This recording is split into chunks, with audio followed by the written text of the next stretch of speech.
You know what I could really go for right now? Literally anything that comes in a McDonald's carton, wrapper, or bag. Or a McDonald's cup. Yes, any of those items should do it. We've got your cravings covered. Now stop in for the flaky Filet-O-Fish, the crispy snack wrap, or large fries for just $2.99. Limited time only. Price and participation may vary. Cannot be combined with any other offer.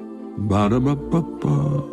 If you work in university maintenance, Grainger considers you an MVP because your playbook ensures your arena is always ready for tip-off.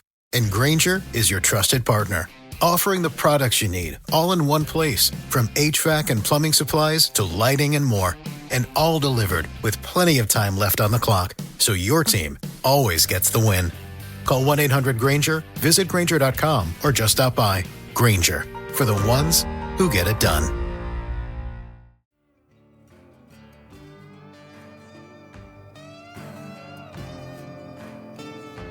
Some things never cease to amaze me. Sunrises, hitting a golf ball straight, and the overwhelming ignorance of the common person. Here's a thought. Use Form Bs to determine classification. This, in fact, is competitive balance. Season 8 of Sun Coaches Podcast, where not everyone is funny or tells funny stories, but everyone has a story.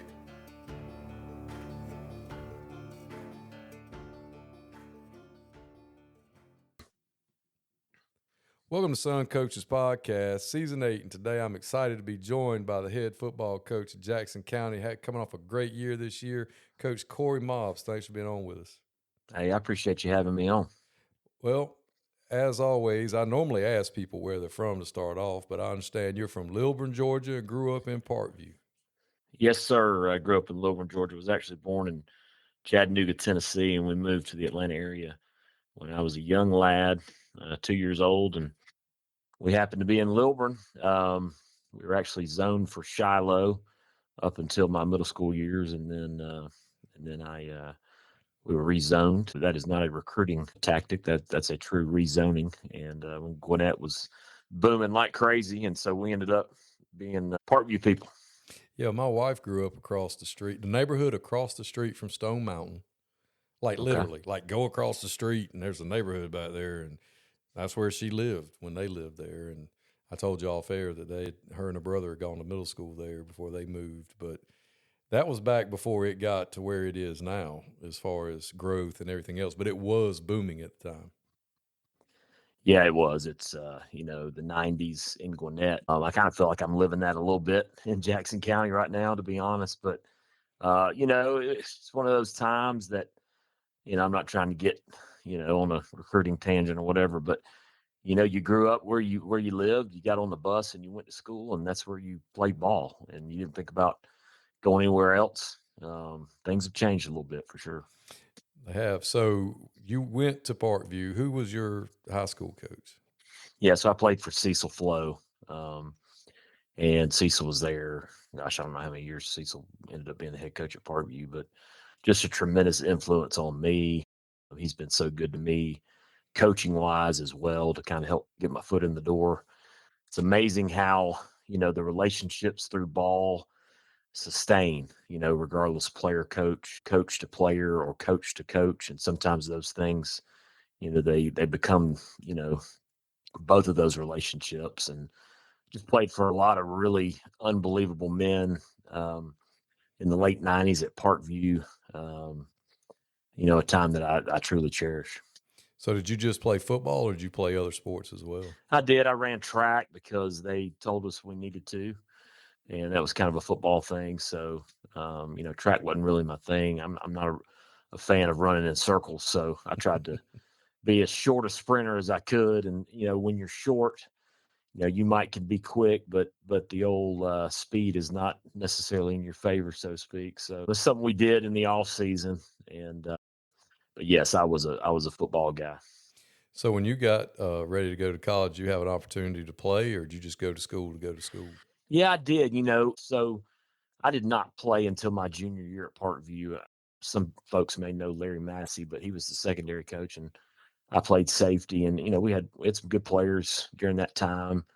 My junior year, Buster Faulkner, who's the offensive coordinator at Florida, was a sophomore, and he and I got called into Cecil's office, and I didn't know if we were in trouble or if we're going to get kicked off the team. But Buster sophomore year, my junior year, he said we're going to make a change, and both of you guys are in the lineup tonight. We're headed to Habersham Central, and this is my junior year, about game 6, and Buster's sophomore year, and the rest is history for Buster Faulkner. I just get the leftovers, and but man, that junior year we won the state championship, beat Tift County in the state championship, and we thought we were destined for a matchup with Brookwood. They were upset by Tift in the semis in the Dome. That was back when the semis were played in the Dome, which I kind of appreciate because more teams had the opportunity. I know it's expensive to play in Mercedes now, but just some unbelievable memories of guys that I still am really close to this day from our Parkview days. And then, you asked about college. So had some opportunities to go play some small ball. It's like I tell our players all the time, football's done with you long before you're done with it, and was destined to walk on at Samford University, and got there. And, I guess I figured out that football was done with me. And so I did not play at Samford and just was a student. And, probably a regret of mine. I thought it might hurt me coaching wise, but I wouldn't trade those 4 years at Samford for anything.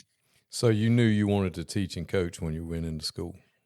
I did. I think it was, the relationships that I had with my coaches and the influence that they had, and just being able to stay around ball, even though I was done playing, was a big thing for me. And, those relationships helped me in the future to, as I finished my undergrad, I went back and got my master's and teaching certificate, a little less expensive place, Piedmont College. And at the same time was doing some electrical work for my father-in-law. And I figured out really quickly that was cool to know how to do that stuff with my hands, but I didn't want to do that the rest of my life. So the connections that I had from my high school days and my coaches that were still in the business helped me kind of get my foot in the door. So you and Manuel Labor didn't get along at all? I tell you what, I'm working on finishing my basement right now, trying to do most of it myself. And I will say this, some of the things that I learned have saved me a good bit of money, and I appreciate that. Oh, yeah, there's no doubt, especially when you do something on your own. You see, because I tell people this all the time, we have the kind of job that we don't see our finished product until 5, 10, 15 years down the road. Whereas I'm in awe and jealous of people that are in trades or mechanics or things like that, because when they finish, they're like, I just built that house. That's or, right. I just fixed this car. I just did this, where we don't see our finished product until much further down the line. And it kind of makes you have to have delayed gratification. So that's kind of cool that you have that skill set that you can actually do stuff. I can't do anything. I have to hire everything out. And it's You like can a play running golf. joke. That's all that matters. Well, badly. I mean, I can advance the ball forward. That's about it. But so what was your first job, teaching, coaching job out of school? Yeah, so I was hired in 2005 at Collins Hill High School. Larry Sherrill was the head football coach at Collins Hill. Alan Faring had been the longtime coach there. They had come from Arkansas. Coach Sherrill came with him, and then Coach Faring had to retire early. He was battling cancer, and so Coach Sherrill was in charge of the program there, and I was hired at Collins Hill. Was there 5 years. Probably the best thing that I've ever done in my career. Year one, I was a freshman coach, and we had 3 total coaches, and somehow I was calling the defense, and I didn't quite, I didn't know what the heck I was doing. And man, I tell you what, it makes you learn it in a hurry. And I knew that I cared about kids, and I knew that I loved ball, and I knew there were going to be a lot of trial and error in that time. But what a great experience it was for me coaching freshman ball. So what'd you teach? So I started at Collins Hill. It was back in 05 is we still had the technical track in Gwinnett. So I was tasked with the technical geography class, and essentially they decided that they were going to put the coaches with the students that maybe had a few more challenges, or maybe were going to choose an alternate track other than college. And, I tell you what, I don't think I'd trade it for the world, because you learn how to deal with kids. You also learn that, maybe college isn't for everyone, and that's okay. And I feel like, not trying to get on an education tangent here, but we've gotten away from that a little bit. And there's nothing wrong with the technical track. We talked about doing electrical work earlier. Like, those dudes make more money than a lot of us coaches do, and so enjoyed that. I taught a few other things, social studies wise, U.S. history at Collins Hill during my 5 years there. And then, in 2010, we opened Lanier High School, and I was a part of that inaugural staff, and I moved to PE, and I've been in PE ever since. So what was it like opening up a brand new school? Well, I'll be honest. I am thankful that I was not the head coach. But with that being said, I feel like I had a front row seat to, all of the failures. And there were some successes also, but we said early on, one of these days we were going to write a book about year one, because, you feel like you've seen it all. So Lanier fed off of North Gwinnett. It just fed off of one school. So North Gwinnett did a great job of, keeping the advantages that they had. And so our pick of the litter those first couple of years was great kids, not great players. And so, here I am. Hello, it is Ryan, and I was on a flight the other day playing one of my favorite social spin slot games on ChumbaCasino.com. I looked over at the person sitting next to me, and you know what they were doing? They were also playing Chumba Casino. Everybody's loving having fun with it. Chumba Casino is home to hundreds of casino-style games that you can play for free anytime, anywhere. So sign up now at ChumbaCasino.com to claim your free welcome bonus. That's ChumbaCasino.com and live the Chumba life. Sponsored by Chumba Casino. No purchase necessary. VGW Group. Void where prohibited by law. 21 plus. Terms and conditions apply. I'm thrown into a coordinator role. Billy Wells, who is I guess he's not the principal at North Hall anymore. He just took a job in the county office, but has been the principal at North Hall High School for the last several years. Was the first head coach at Lanier and was also the athletic director. So he looks at me and David Willingham, who's now the defense coordinator at Milton, and we're at Collins Hill together, and he says, "Hey, I want you guys to go with me, and I want you to be coordinators." And at the time, I think I was 27. And again, I'm just trying to, learn the difference between 4-3 and 3-4 and what in the world that means, right? So we go to Lanier, and we play JV ball for the first 2 years. And, he tells me, "I want you to call plays on offense." And I've been on defense, but I'd called plays offensively for the JV. And so I really learned what coaching was all about. Especially when you don't have a ton of talent. What can you do to, keep the clock running? What can you do to finish a drive and a kick, regardless, maybe it's a punt, right? Those things matter still today. And I'm thankful for that time as we began the program at Lanier. And how long were you at Lanier? So I was there 12 years. And after 4 years, Billy came to me in July and said, "Oh, by the way, I'm going to be the athletic director at North Hall, and I think you're going to be the head coach." And I said, "It's July, coach. Are you sure?" And we had just changed principals. And so I guess for me, it was a little bit of time of figuring out, well, I guess he's taking care of me from a timing standpoint, right? And so they didn't have a choice that first year. We were already, basically in the season, late July. It was over dead week. And thankfully, we had a really good group coming back. We had won a playoff game the year before Billy's last year as the head coach, and so the history's kind of been written from there. And really thankful for those men that gave me a shot, maybe before I was ready and when I was a young guy. And I'm just a believer that being in the right place at the right time is so big in what we do. And if you're ever too big to, like we talked about off air, pick up the mop bucket or do the laundry, then this probably isn't the profession for you. So your first head coaching job, you kind of got to ease into it a little bit because you had been there. Do you think that helped with your transition? Yeah, no doubt. Billy had done a really good job of kind of putting me in leadership responsibilities, almost as if he was preparing for that time where he became an athletic director. And so I think that was crucial. And then just, he included me on touchdown club meetings and, as we began the school, purchasing things of that nature.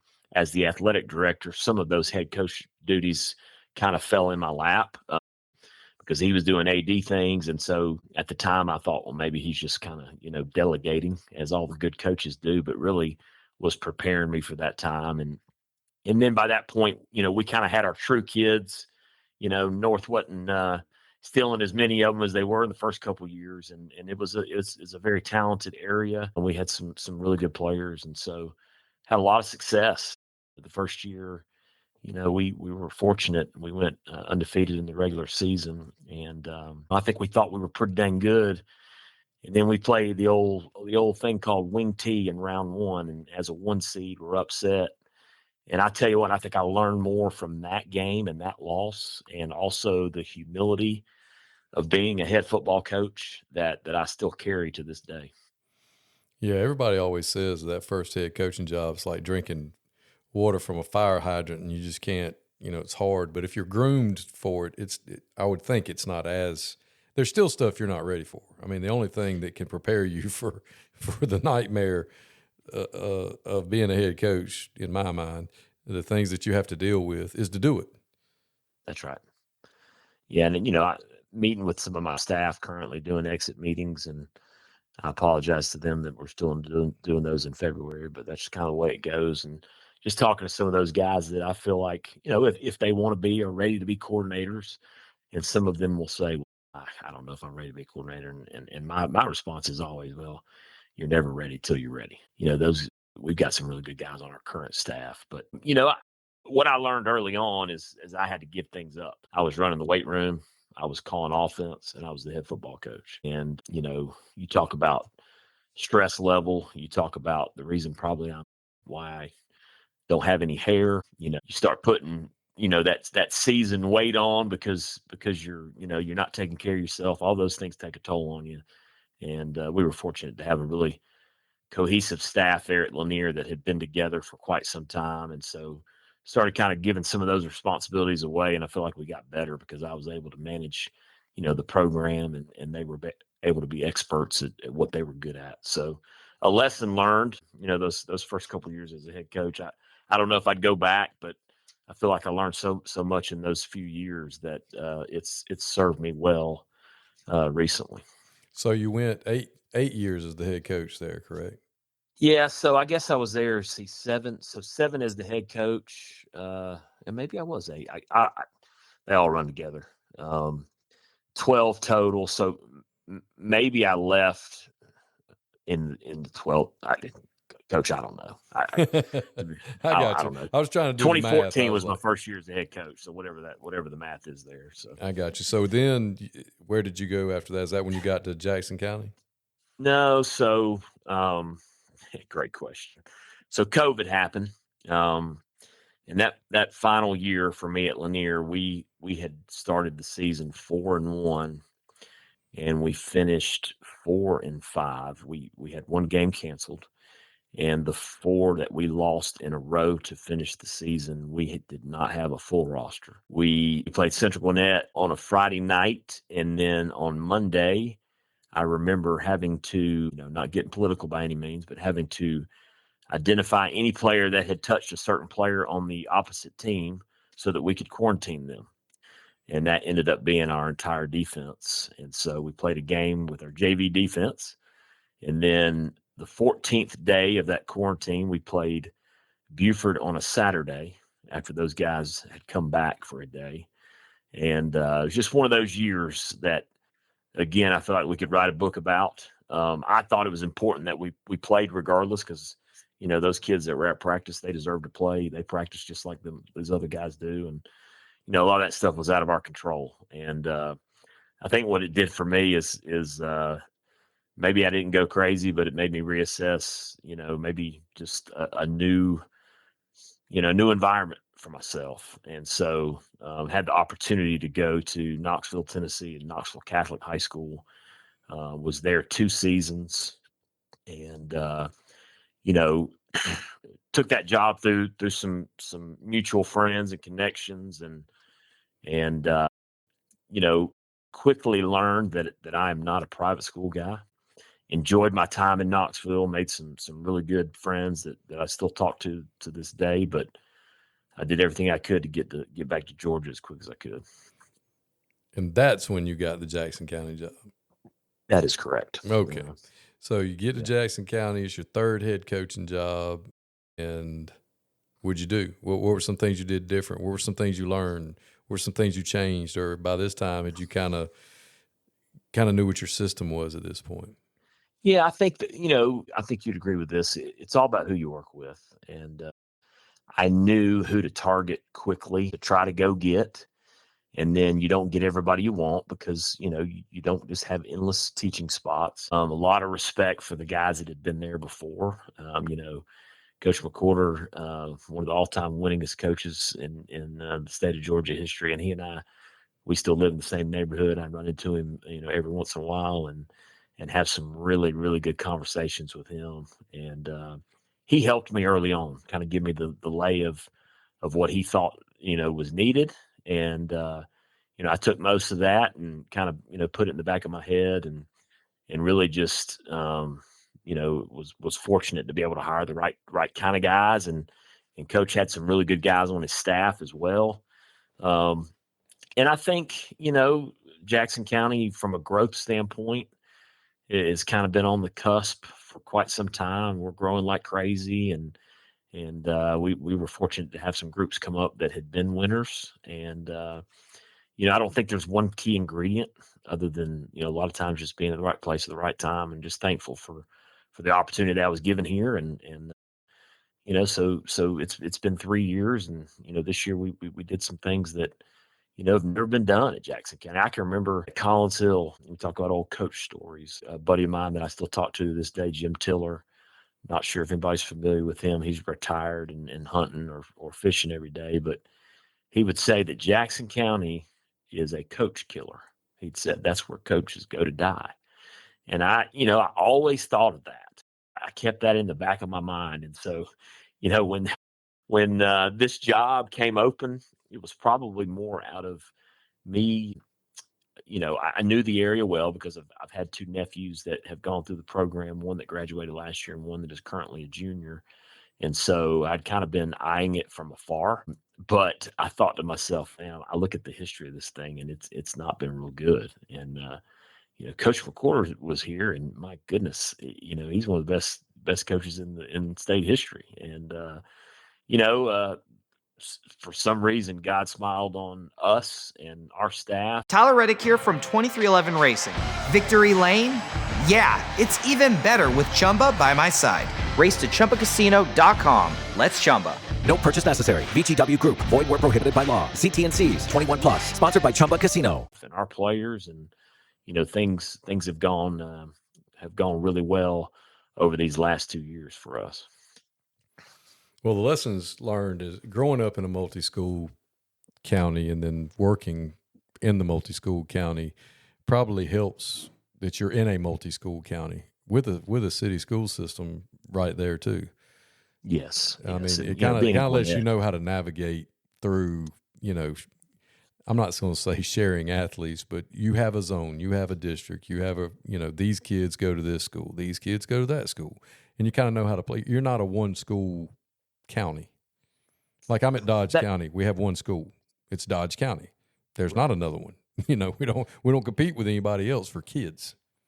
Well, and one of the things you got to figure out is, okay, I'm in a multi-school county. And so if I want something, let's just be honest, that other school's got to either want it also, or we've got to work together to figure out how to get it for both. And so, that's a piece of the puzzle, having been in Gwinnett and so many schools in Gwinnett that, I guess I was used to, what we were going to do as a program, we were going to do on our own, because what they did for one, they had to do for all. And Gwinnett did a lot of things really well, but as a touchdown club, you kind of did your own deal and they left you alone. And so, that was a blessing as well. But yeah, I think that's a big part of it, and we're growing. I mean, we're going to open a new school in the fall of 27, Houston High School, and who knows what that does and what that looks like. But, it'll be a fun ride while we watch it.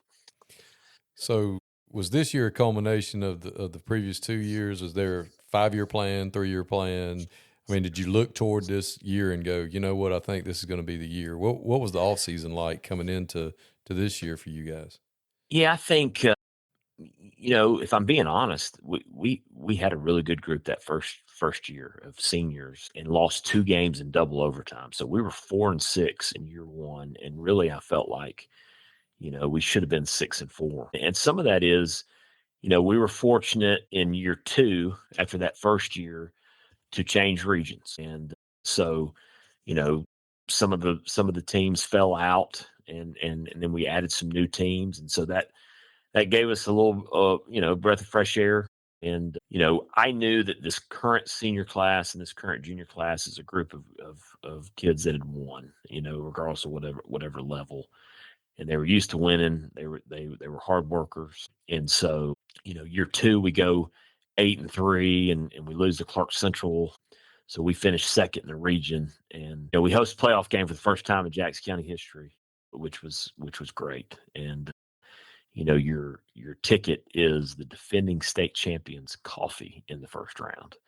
And so they make the trek to Jackson County, and they got off the bus and it looked a lot better than us. And, they ran a lot faster than we did. And we kind of held our own there for a half. And I tell you what, through that loss, I learned a lot about our kids. And I think our kids understood what it looks like and what we were chasing. So that probably added a good bit of fuel for us heading into this season, returning most of our guys. And, we still got some young players that have played a lot of ball. They played a lot of ball since they were sophomores and freshmen. And so we got a good bit of returners coming up. We got to replace some guys up front, but depth-wise and numbers-wise, we're in a good situation. So the question for us now is, what are we going to do with a little bit of a taste of success? Can we sustain that? And obviously that's the age-old question. Well, for our listeners out there, I want you to think back to last season. How much time did you lose to create practice plans from scratch, building scouting reports, reteaching concepts you installed in spring? Spiral XO is the all-in-one platform built to give you that time back. Playbook creation, practice planning, game prep, in-game analytics, built-in player quizzes, and more. Programs using it are saving 10-plus hours every week. That's more time for actually coaching. This off-season is the perfect time to get everything dialed in before you hit the field. Book a free demo at spiralxo.com or call 470-222-3039 and talk to Coach Stacy Bell's son. Chandler will get you hooked up with Spiral XO. Good time during the off-season to look at some things, go to clinics, find some things that are cool and neat. And I saw some stuff this weekend down in Orlando at Glacier that I didn't know existed. Of course, that probably has more to do with me being old than anything else, but check out Spiral XO. So changing gears a little bit, gone through the history and everything, let's talk philosophy. So what are some of your non-negotiables when it comes to taking a head coaching job? Like, what's the first thing when you showed up at Jackson County, you're like, all right, I got to do this, this, and this? Well, take us through week 1. Yeah, I think the biggest piece is, who can you bring alongside you? I think it is so important. And I learned this the hard way in Knoxville. So I took the job probably off of COVID hangover, for lack of better terms. And so, when you move states, it's going to be really difficult to talk any of your guys into going with you. And it is extremely important, even if it's just one, to have that one, because that person has been in the foxhole with you. That person is quote unquote your guy, so to speak. And I knew that was important when I took the job in Knoxville, but obviously I didn't listen to myself. And that's not a knock on anything that went on there. I just probably more than anything missed that camaraderie that had been built at Lanier. And so when I took the job at Jackson County, was able to offensively bring on David Hendricks, who's been with me back to the days of Lanier. And so that was really important to kind of hit the ground running, because when you start talking about what you want to do with the program, when you start talking about off-season workouts and you start installing offense, defense, things of that nature, that person is right there with you. They understand the expectations, and they can help communicate that. So that's probably the most important thing. And then, it's about, let's be honest, if you don't have all your kids in the weight room, then you're not taking that job, or at least if you take that job, you better know what's at stake. So luckily they had a good foundation of what was going on program wise. And I tell Coach McWhorter quite often that, maybe it was his deal to kind of soften it up to what reality needed to be, in Jackson County. And then I was able to come in there and kind of, pigtail off of that. But the biggest piece for us is our superintendent had taken the job a couple months before I did. And, I think it's important that you work for someone that, wants to be the best in everything that you do, and doesn't just, use that as lip service, but truly is willing to help. And, that's not always a yes right now, but it is a thoughtful, pondering of what you need and figuring out a way to, to skin that cat. So I feel like, we've got leadership in place from the top down that's allowed us to be successful. And I think when they see that you're real as a coach, and, you're not always going to be on your A game, you're going to make mistakes. But at the same time, if you're in it for the kids, then, a lot of good things happen. So I'd say those are a few of the things. And, let's be honest, you got to have all the things going in the right direction to have a shot. And we've been fortunate to do that. Yeah, I thought it was funny about 5 or 6 years ago when Georgia started having a lot of success and with Kirby Smart, and he started talking about vertical alignment, and it became the new buzzword. You got to be vertically aligned. And the whole time, all I kept thinking was, well, his dad was a high school coach. He gets it. Right. Everybody's got to be on the same page from the very top down to the very bottom. And if you have that in place, it makes it a little bit easier. Well, and this thing's hard enough, when you have that. And so, or when you don't have it, but having it at least gives you a shot, and you still got to have players and you still got to, be able to go and get coaches and those things matter. You got to be able to raise money. That's probably been the most, one of the under the radar things. Like, this place is growing like crazy, and our parents are unbelievable, and our community, they want to win. And now they've got a taste of it, the ability to provide resources for our kids that go above what, the school can do has been unbelievable. To watch our community as we hosted Glen Academy in round one, really the week before, won the region championship, played Habersham, and just it's Halloween night, and our place is absolutely packed. It is electric, and there is nothing like a Friday night. And we carried that into, the quarterfinals, and just, watching people get a taste of that. I've said it often.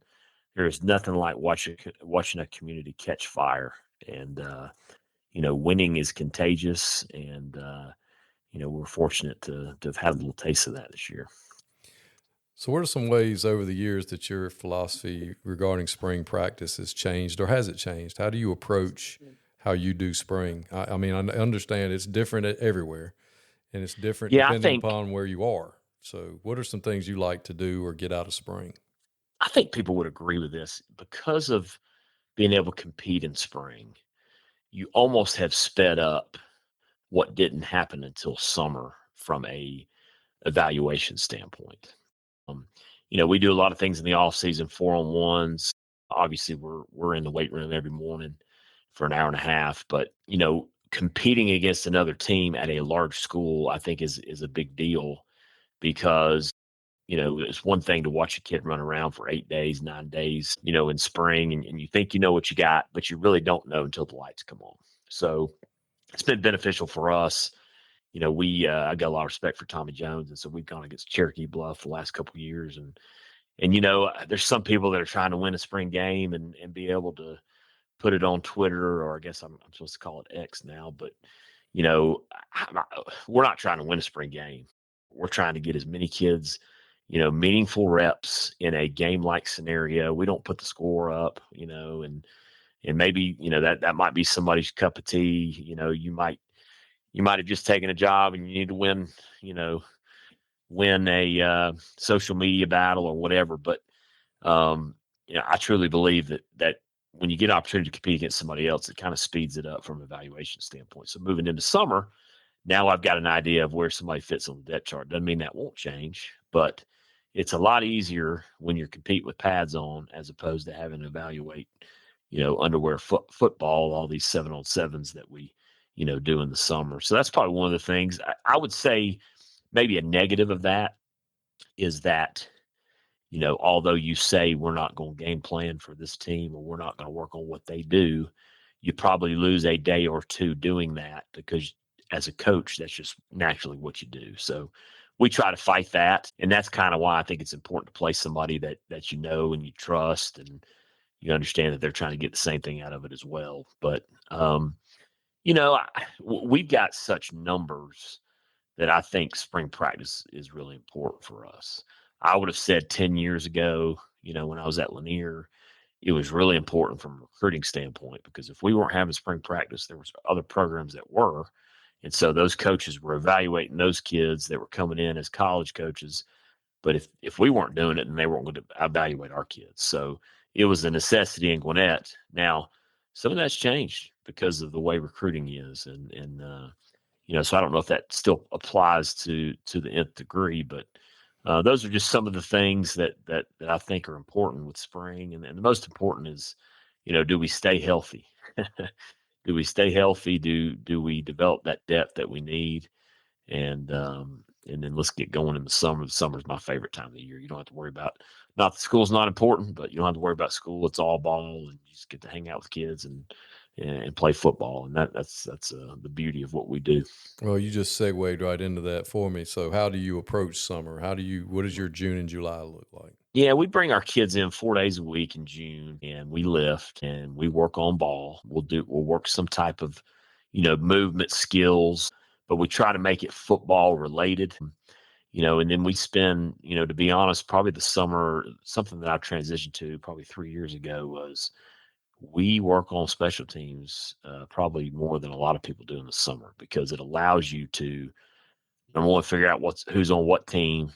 Number two, get all of your scheme in and truly work the operation, slow down and work the operation of the snap and hold and kick and the punt snap and how fast are we snapping it back there? Do we need to reevaluate who our snapper is? Do we have a punter? I mean, there've been years where, maybe 15 years ago, I'd have gotten to the scrimmage game of a fall and, do we have a punter? And so, it's been really big for us to spend a lot of time on special teams. And then I think it's important, we get done for the most part, we're done by 11:30 or noon. Something we've added here at Jackson County is we feed our guys through a nonprofit program, breakfast and lunch, and that is free of charge. And so, everybody tries to figure out the nutrition piece, and some people have, unlimited resources to where they can just go do it themselves. And I'd say we're probably a mix of both. We're able to, but I'm also a believer that if I can figure out a way for somebody to donate that, then I've got, more resources for something else in our program. So it picks back up after dead week. And, padded camps I think are big, from a contact standpoint, again, just accelerating that evaluation. So now that you're starting to transition into being an old head, what are some things about the high school game in Georgia that have changed since you got started, good, bad, or indifferent? Yeah, everybody wants to talk about the moving around. And listen, I'm a firm believer that people have choices. And the first thing that I heard when I got to Jackson County was, if we can just keep our kids, then we'll have a shot. And maybe that was the case. And my reaction was, well, let's water our own grass and let's build a place that people don't feel like they have to leave. And I think that's occurring over the last 3 seasons. And winning helps with that. But it's just the ease of moving around.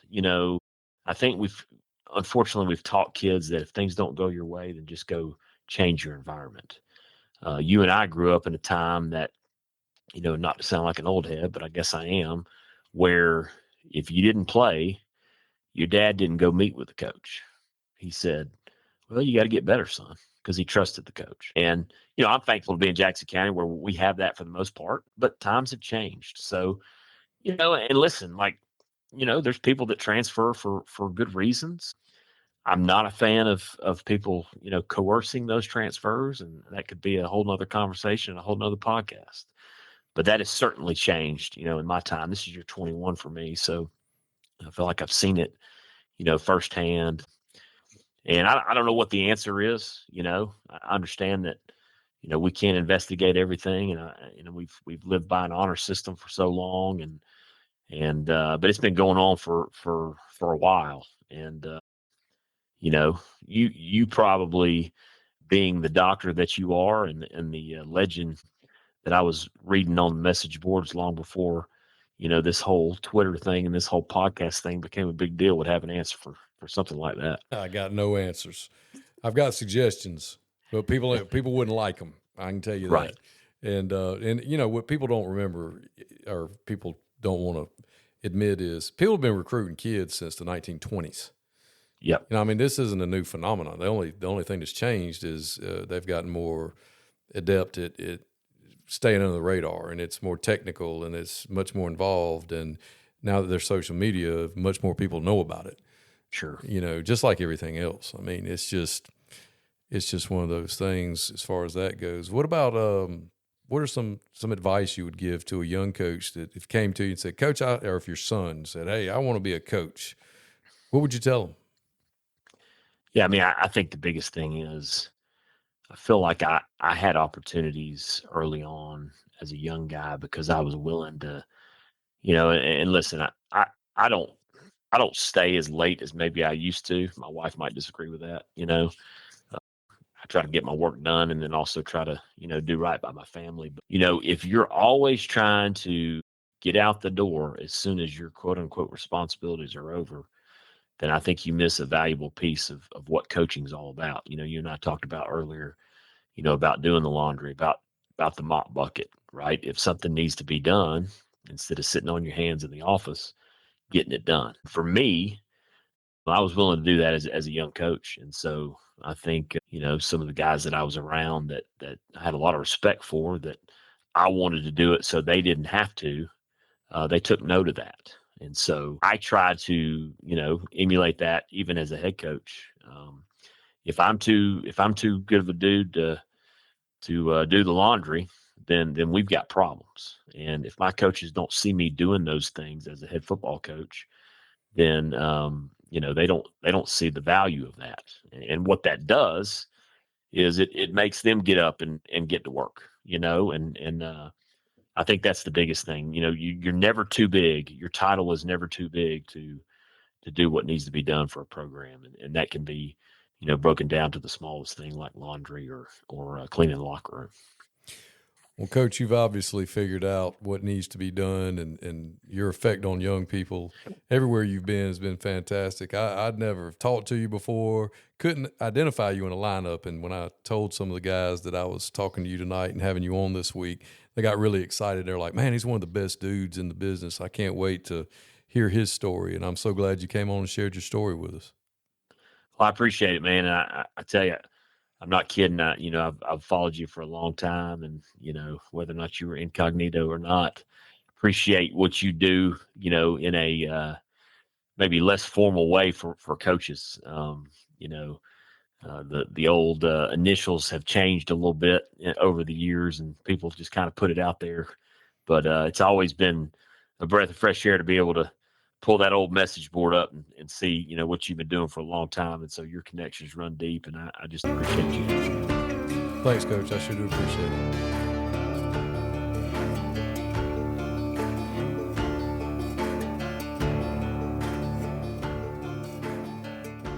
Tyler Reddick here from 2311 Racing. Victory Lane? Yeah, it's even better with Chumba by my side. Race to ChumbaCasino.com. Let's Chumba. No purchase necessary. VGW Group. Void where prohibited by law. See T&Cs. 21+. Sponsored by Chumba Casino. When you manage procurement for multiple facilities, every order matters. But when it's for a hospital system, they matter even more. Grainger gets it and knows there's no time for managing multiple suppliers and no room for shipping delays. That's why Grainger offers millions of products in fast, dependable delivery, so you can keep your facility stocked, safe, and running smoothly. Call 1-800-GRAINGER, click Grainger.com, or just stop by. Grainger, for the ones who get it done.